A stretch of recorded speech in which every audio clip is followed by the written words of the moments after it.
kalau misalkan ada wisatawan asing yang datang ke sini atau luar kota Palembang, terus ke Palembang ngelihat seni ukir ini, apa sih yang bisa kita kasih tahu ke mereka gitu? Seni ukir ini selain ada ukiran, dia juga ada laker ya. Laker itu merupakan senian juga, senian dari khas Palembang. Dia prosesnya dilukis, laker itu dilukis. Motifnya juga sama, tapi prosesnya beda.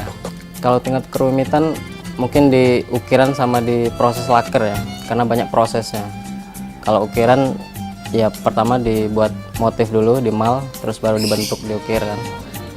Setelah itu baru kita finishing untuk dasar pengecatan. Nah, untuk laker atau melukis itu juga banyak tahap. Sudah dilukis baru di blok kan, di blok ini.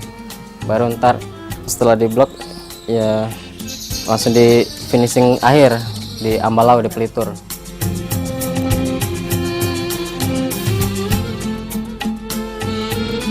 Kalau ukiran kan dia diukir.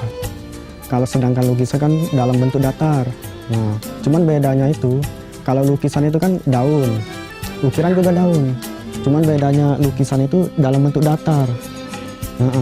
Kalau ukiran kan dibentuk nian. Motifnya itu sama. Kalau cuma teknisnya ya. Iya, teknisnya. Mungkin motifnya itu sama ya. Iya, motifnya sama. Beda. Ini diukir, ini dilukis.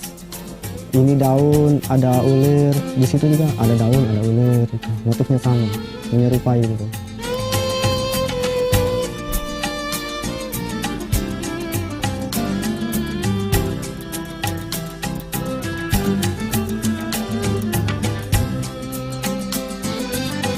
Masih ada sih, masih ada dari khas Palembang, benar masih ada. Cirinya di mahkota lemarinya itu ya. Kalau sekarang udah dimodifikasi, tengahnya itu udah diganti matahari kayak itu.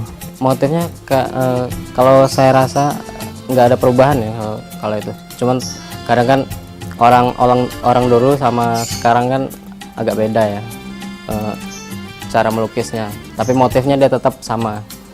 Burung ya tetap ada burung, lipatan surat, kilin terus tuh.